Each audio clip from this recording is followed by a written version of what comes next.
di na bago. Walang kasing saya kaya sa kanila kompleto na. Kung may kapatid ka na, may tropa, bakit di kotang-kota na? Wala na kong mahihiling sa kanila pa lang ay sobra na.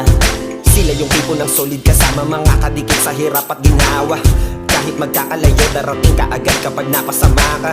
Walang iwanan pagsagana, lalo na kapag kawala na. Sabay-sabay na magkakaroon, hanggang maubusan ay magkakasama. Magkakapatid, magkakadugo, kung minsan man ay nagtatalo. Pero sinisigurado kung walang magpapabaya pag may naargabyado. Kaya lagi ng panatag, basta sila sa akin na bahala.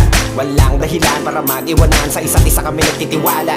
Sama-sama tayo at